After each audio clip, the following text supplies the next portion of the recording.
It's officially time for a 2024 roundup, so let's go through all of my favorite makeup products this year, the must-haves, the staples, and give a little reason why. It's gonna be a long one, so grab a glass, grab some sparkling water, a tea, whatever you'd like, and let's do this. There's a couple of prep items I start before even doing the makeup process, one being using the lip therapy from Vaseline under my eyes. But if you watch Scott Barnes, he uses the Aquaphor version of this. It really does help with creasing, longevity of your concealer, everything like that. I swear by this, love it. I only use this under my eyes. I have one that's specifically for my lips and specifically for my eyes. This is amazing. And then Lumify eye drops. Every content creator you know probably uses this because it just makes the whites in your eyes stand out and bright. Now, in terms of lip prep, you don't have to be fancy. Vaseline is a go-to. I have multiple of these running around my house, but if you want to get a little bit bougie, you want a lip plumper that's going to help fill in those lines in your lips and also give a little bit more of a pout, the Too Faced Lip Injection Maximum Plump. This is the #1 in my book. Something to protect your lips, a little higher end. This is the Ole Henriksen Pout Preserve Peptide Lip Treatment. Love this. I also have eczema prone skin. This does not break out my eczema. Like most people, I have a love-hate relationship with my brows. So the Brow Honey Glue was an amazing find. I bought this off of Beauty Bay, but it basically locks in your brows. Like you're gonna get a crunchy brow, but it doesn't look crunchy, if that makes sense. It just locks it into place. It won't move. If the wind blows, it's staying there. Love this stuff. And then when it comes to primers, I have a few different ones for different reasons. You'll find that a lot in the makeup products that I choose. So going with SPF, the IT Cosmetics Hello Sunshine Invisible Hydrating Serum Sunscreen, it has SPF 50. It really is serum-y and just sinks into the skin. And as somebody with dry skin, it didn't disrupt any skincare I had on before or the makeup that goes on top of it. If you're wanting that extra bit of glow, the Say Super Glowy Gel in Star Glow, they have different colors as well. So beautiful. I'm actually wearing it underneath my foundation today. If I want longevity, I need something that's gonna grip, the Power Grip from e.l.f. This is my favorite Power Grip style primer or gripping primer that I've found so far. I need to buy another one because I'm almost out. But for multiple weddings I went to this year, this was the staple. And if I'm in a place that is the opposite and I just need hydration and a little bit more care because I do have dry skin, the Hygen Skin Glass from Natasha Denona, it's so icy, milky, serum-y, silky feeling on the skin that any foundation you put on top of it is just gonna be that much more hydrated. So if you have a foundation that's maybe drying out or you just need that extra boost, that's the one. I really locked in with my favorites on foundations and concealers this year. These ones are, I feel like, gonna be staples forever until something better comes out. Starting off with something glowy, I'm wearing it right now. This is the Patrick Ta Major Skin. This never pills on me. It's beautiful, like light to medium finish. You can build it up, you can sheer it out. It is gorgeous. It gives that glassy skin look. The MAC Studio Radiant Serum Powered Foundation. I love this and I feel like it has a little bit more grip than the Patrick Ta. So if I'm going for a long wear but want that dewiness, I'm gonna go for this one. Now, if I want I need it to last all day, I'm probably gonna sleep in my makeup, even though you shouldn't. I'm gonna go for these two, and I usually mix them, but you can use either one. This is the Estee Lauder Double Wear. I'm sure you've heard of this before. And then the one that went viral, the Turtur Mask Fit Red Cushion. I use the shade 21N Ivory. Freaking love this. I'm running out of it, and I need to buy another one. I just buy mine on Amazon.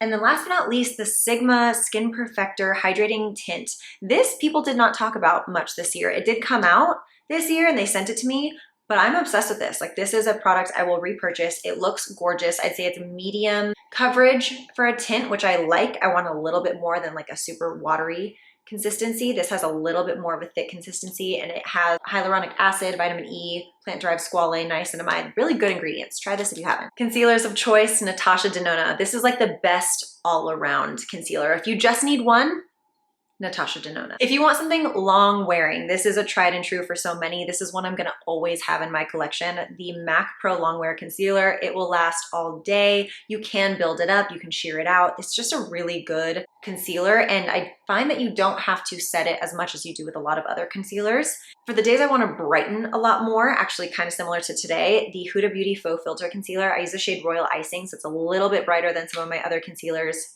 Gorgeous. Love the way this blends. I'm sure you already have this in your collection, but MAC Fix Plus. This is just the GOAT setting spray. I feel like if my setting sprays are starting to act a little funky, I go back to this one and then I'm like, oh yeah, why did I stop using it? It's so good. It melts all of your makeup together. It doesn't hold everything in place. For that, I would use the One Size one. That one size is really gonna lock in your makeup all day, and then the MAC is more gonna melt everything together. So they are a match made in heaven, to be honest. Now getting into powders, I have a few different ones. One is for if you want a little bit of color under your eyes. I really love the Anastasia Beverly Hills Loose Setting Powder. I use the shade Vanilla, and it just airbrushes your skin and adds the tiniest hint of extra coverage. Now, if I don't want any extra color under my eyes, maybe just a little brightness even, I use the Chanel Universal Lieb powder. This is the shade number 10, which is just like that white powdery shade. And then for touch-ups throughout the day, this is something I always keep in my bag, but often forget to mention because it stays in my travel bag. This is the YSL All Hours Hyper Finish powder, and it's like the universal shade again. I love it. I actually put little different powder puffs in it. This one happens to be from Tower 28. This powder, there's something special about it. And don't get me wrong, I love a bougie product and I love the packaging. Cream contours and bronzers, they come in different shapes and sizes. One of them being the Milani Cheek Kiss in Hey Honey. This is a great one if you want like a really good bronzer. There's tons of different shades of this, and it's from the drugstore, blends beautifully, really pigmented. Now, if I want to really contour and chisel, my favorite one, and the one I'm wearing today, is Anastasia Beverly Hills in the shade Fawn. This one's almost out, but I already have a backup because this is pretty much my #1 bronzing product. And then this Hollow there from Made by Mitchell, it's their Blursh. This is a beautiful, pale skin friendly contour that's not gonna pull your skin orange. Similar to the Anastasia one. And then this is another one of those like everyday products. I honestly need to get another one because I'm pretty much running out of it. Clearly I've hit pan. This is the shade Light Medium. I actually prefer it over the lightest one they have. This is a little more neutral, whereas the lighter shade is a little bit more orangey golden. This is the Soft Sculpt Skin Enhancer from Makeup by Mario. Technically cheating the system a little bit because this next one is a mix of like contour and bronzer powder.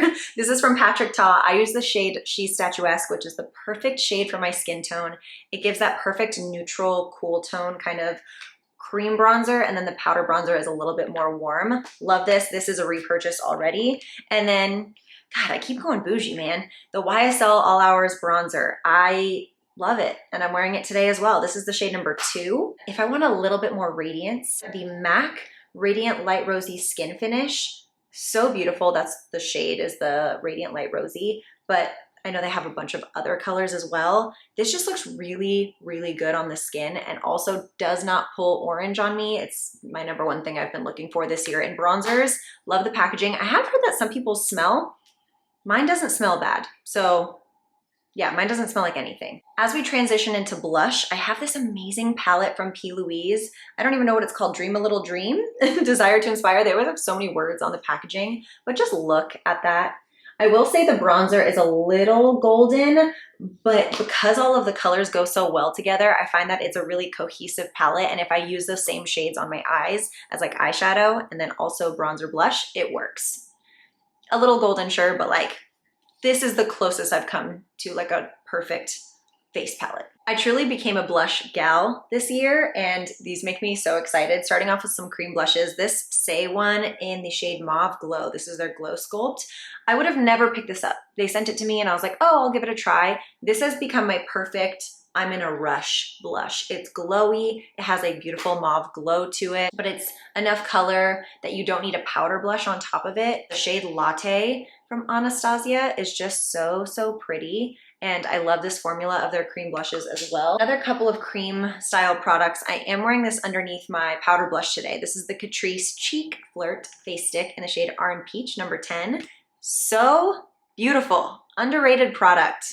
Like, go try this if you haven't. It's so, so good. And then another great one is the Cheek of It, a flirty flush of color, the liquid blush from P. Louise, specifically the shade Marmalade Melt. This shade came in one of my budget boxes that I buy monthly from them, and it was one of the favorite shades that I have in my collection. I actually threw out pretty much the rest of my liquid blushes from them and just kept this one. Powder blushes, this duo from Iconic London, I love to travel with. This is the Silk Glow Duo in Rose Glow. I use both shades, the blush and the highlight, mix them together sometimes, it creates a gorgeous glow. And then NARS Orgasm Blush, we know it, we love it. This is an old palette that they made a while ago. I actually love all 3 of these shades. This is the main shade that I usually use, and then I'll add a pop of Orgasm X and then the highlight as well. Rare Beauty blushes. This is the product, the gateway to rare beauty for me. Cheer is the shade that I use the most. It is the shade I am wearing today that gives that beautiful glow to the cheeks. Oh, I'm obsessed. That's probably not my like #1 blush of the year. I'm like stumbling on my words because I love it so much. And then another good neutral blush. This one right here, do you see how pretty and neutrally like light brown it is? It pulls a little bit mauve on the cheeks, but not too much. This is Humor Me by MAC, a really good one. And it can't be a favorites video for blush without, wow, why am I getting so sassy? Milani Luminoso. Yeah. Since switching to more glowy blushes, I haven't been wearing as many highlights on my cheeks, but I do wear them on my inner corner. And the one I want to point out is one that everybody loves. This is Cookie from Benefit. I happen to have it in a palette, but it is this shade right here. It is absolutely stunning and bright and beautiful. Now, when it comes to brightening the inside of our eyes, I do have some eyeliners that I love. One being the ColourPop Cream Gel Liner. This is the white shade in Exit. That is what I'm wearing today. And then the Flower Beauty Eyeliner, and it's this beautiful like nude shade, which I find is hard to find. I don't know why, but there's some good ones that don't burn my eyes because that can happen. These two do not. So Flower Beauty and ColourPop, great. Now, when it comes to deep, sexy eyes, I love a dark eyeliner look. So this one from Kiko Milano in the shade #1 is amazing as a black. And then if you want a little bit of like a purpley tint to your eyes, and it really makes your green eyes or like lighter eyes stand out, this is the shade from Hourglass called Chestnut.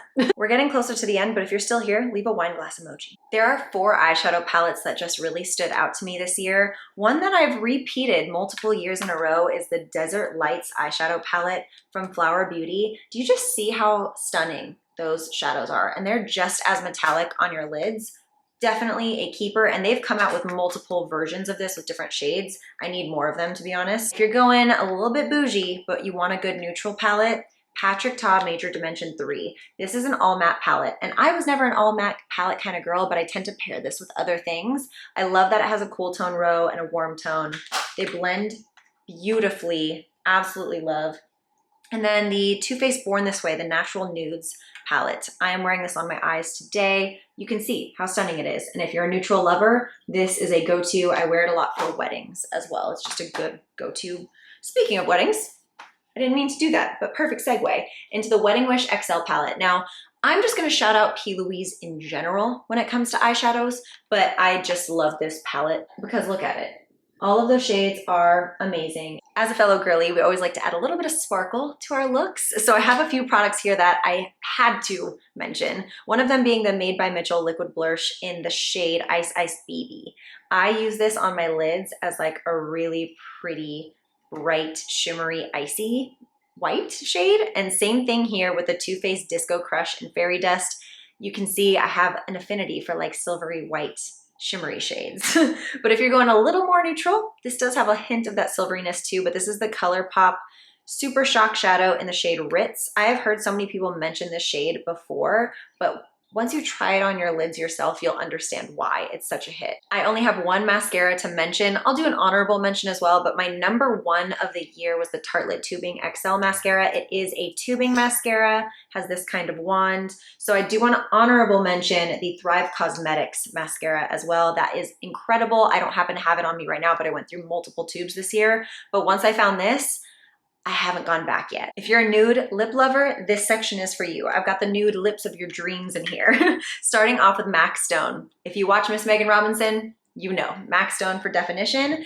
And then the iconic nude lip sheet, I just opened a new one from Charlotte Tilbury. This is the perfect nude lip liner that everyone needs in their collection. I think I forgot to put Kim KW in my lap from Charlotte Tilbury, but that's another lipstick I love. Very similar to this creamy shade from Anastasia. This is the shade Haze. Very, very beautiful. I use them both equally. And then this one I'm wearing on my lips today. This is #32 from Sephora. So good concealer lip. This formula, you guys are hearing all about it for good reason. This is the Lip Velvets from Anastasia. I tend to like the lighter shades of them. This is the shade Peachy Nude, but it really does make your lips look like velvet. It smooths out the lines and it feels just really good on the lips as well. And then when I want to add a little gloss to it, if I want a plumping gloss, I'm going to get this one from Too Faced. It's the Lip Injection in the shade Soulmate. I love this nude, not too orange. We love. And then we add this as well. This is the YSL Love Shine. It's like the honey color that they have. I really like this as well with just some lip liner. And then finishing it off with some sparkly lip glosses. The one I'm wearing today is the Major Glow Lip Shine from Patrick Ta in the shade She's Expensive. It looks expensive, okay? It just does. And then another comparable one is gonna be Very Go Lightly from MAC. This is a little bit thicker. I love MAC lip glosses, but you have to like that little bit of an extra tack to your lips. Oh my God, we made it. You made it. We did it. That was our 2024 makeup favorites. I am gonna do a separate video of other favorites, hair care, skincare, miscellaneous tools, all that fun stuff. Please let me know what some of your favorites were, or even just your #1 product of this year. I would love to know because 2025 is upon us and I wanna try new things. See you guys later. Bye.